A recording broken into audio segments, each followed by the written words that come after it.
Busy action last night. NBA recap. This is Onetake, me, Pretty Boy Laker. Subscribe at YouTube. Follow me on IG. Back on the Snapchat. It was very emotional last night in the NBA. Let you know. Before I go on to two big storylines of last night, LeBron James and Westbrook. I'll let you know the gaze was high with emotion. Playoff basketball should be that way, it should be with emotion. When players are going at it, teams is going at it, it should be with emotion, drama, everything mixed into one. And that's what NBA playoffs is all about, as far as the best sport in the world. Ain't nothing better than that. Nothing. I don't care what people say. Ain't nothing more better than an NBA game. But I gotta get to the first game. You gotta talk about the king. King LeBron James. This man is something else. Game 5 at home. I was just like, well, they should be able to win. They should be able to win. Indiana shows its inconsistency past few games. And it was still evident last night. Indiana was a little more inconsistent with a lot of the late game situations, even though they did storm back, down in double digits, but was coming back. And, Oladipo continues his struggles, but Dante Sabonis did provide that spark off the bench. He made some very key plays, and it was going to him down the stretch. Because the Cavs put Kevin Love on them, and he attacked it every chance he had. So that's just on the Pacers side. LeBron James, man, 44 points, and he hit the game winner, the three. One of his few of his career. He's not one of those ice in your veins player we've seen others in the past, you got Jordan, you got Kobe, and Durant, guys like that, and big stars that even Robert Horry, just guys that down the stretch close you out, either with a buzzer beater or LeBron James hit one of those. And a friend of mine said that shot right there took my soul. And you see Miles Turner was just literally defeated when LeBron James hit that shot. I mean, the Pacers, they held for the most part, I think they're going to hold their head on this game because they seeing that we were down big. We did come back. LeBron James. Let's be a fire squad. LeBron James, 44 points. That's just a lot. And besides Kyle Korver, who had 19, was hitting threes, and they was running a lot of plays for him. And Kyle Korver was hitting a lot of tough three-point shots. You didn't get anything, absolutely anything offensively from any other guy on the team. this is not good for the Cavs going forward. The series is 3-2 Cavs, but this is not good going forward. I'm gonna be honest with you. This is not good. This is not good at all. At all. At all. This is not good. Period. I don't care what anyone says. This is not good. And LeBron James, when doing a lot of things, he's high on emotion. He had that big block shot on Oladipo when they was up. It was tied up, and Oladipo cleared it. He actually hit him. He hit him with the in and out. LeBron James is actually off balance, but gathered himself. And I thought Oladipo, he had a clear lane just to dunk it, but I think he saw Jeff Green there, so he just go in for a layup. But if I think if he didn't twist the reverse to try to reverse it with the right hand, it just went in and shield with the left, LeBron James would have never blocked that shot. But, you know, I'm not going to tell somebody how you drive the lane, because I would have just tried to just dunk it on Jeff Green, and LeBron James would have to come from the back to try to block it, which he would have probably never recovered. But it was still a great play by the King. And after that, he just hit the game winner. A sequence like that is just stuff of legend. He just adds to his legendary status, LeBron James. No matter what I feel about his fans, not him, his fans. Like I said, I said in the previous video, LeBron James fans are just probably the worst fan base in the NBA right now, and tied with the worst fan base next to Kobe Bryant.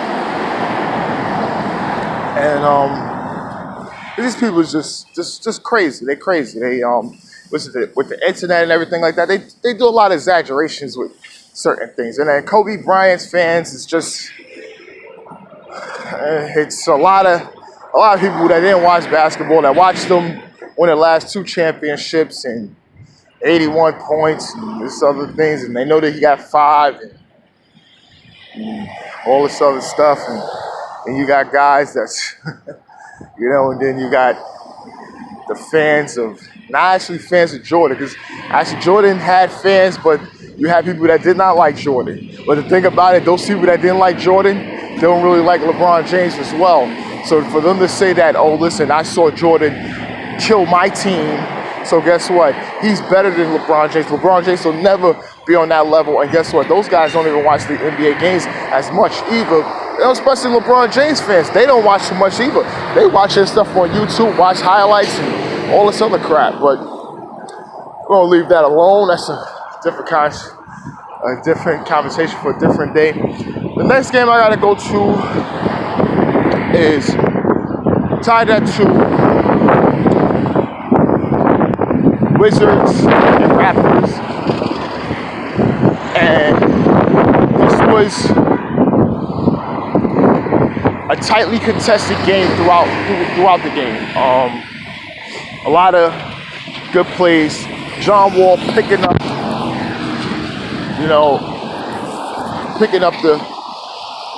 the tempo, but it was just too much DeMar DeRozan.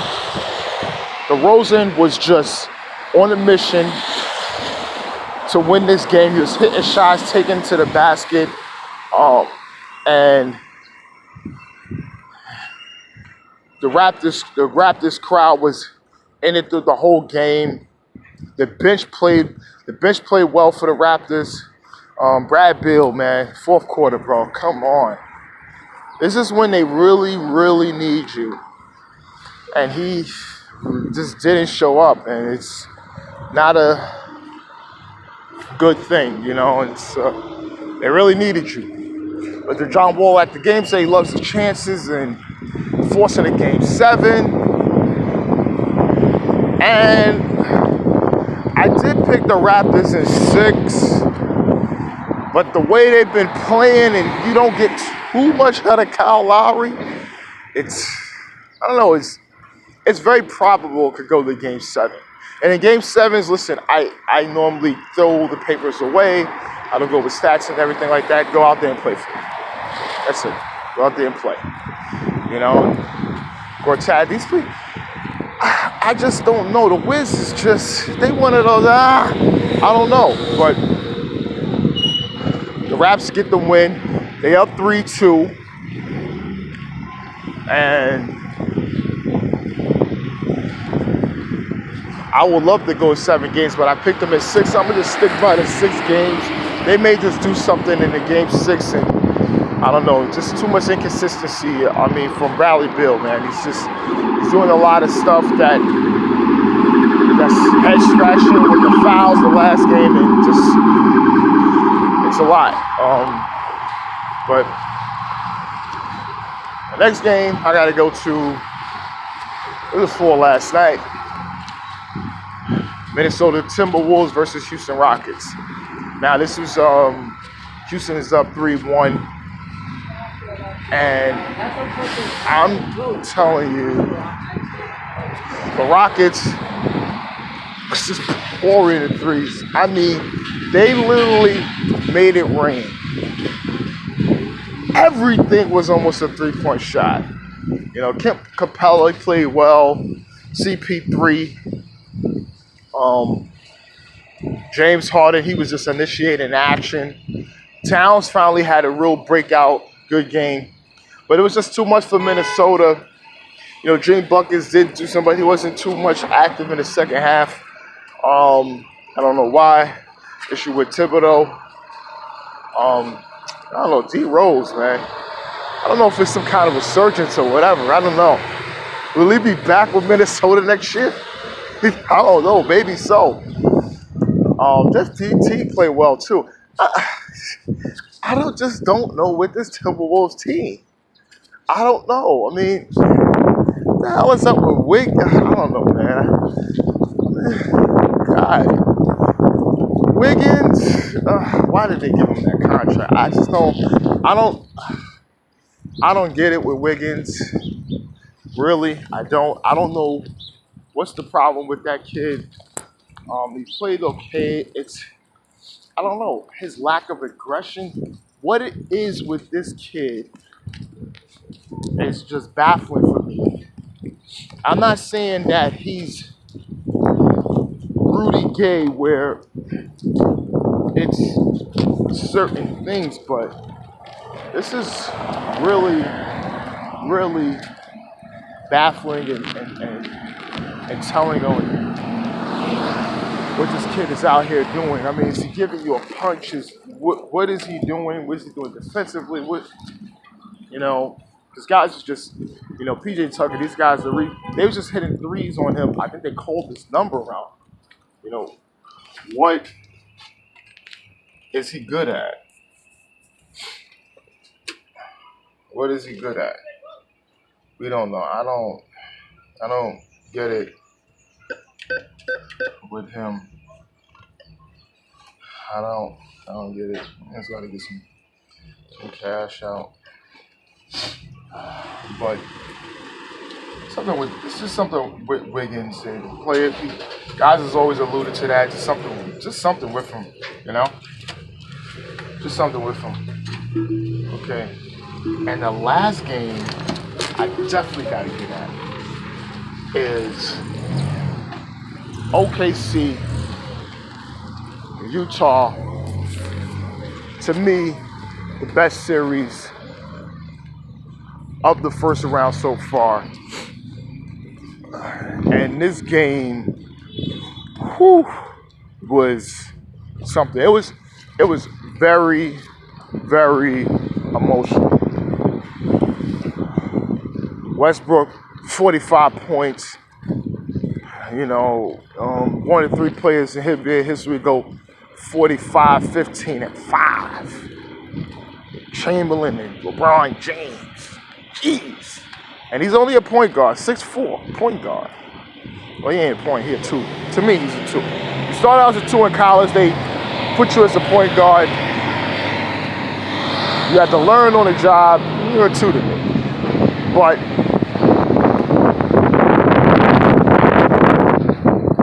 he did stuff of legend. But before we even get to that, they were down 20 plus points in this game. The crowd was silent. The people was defeated. They're like, our season gonna end this way? And the Jazz was really running a lot of the same stuff.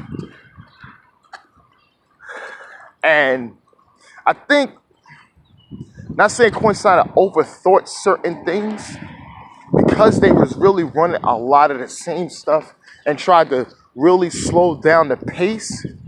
They try to get, try to really beat the clock, play to hold the lead, and they have to really come back. Maybe we'll be set defensively. I think, listen, after I'm seeing what's going on, Westbrook, and it was Westbrook and PG, and y'all throwing off double teams and everything like that, I would have just picked up the pace and matched the pace with them.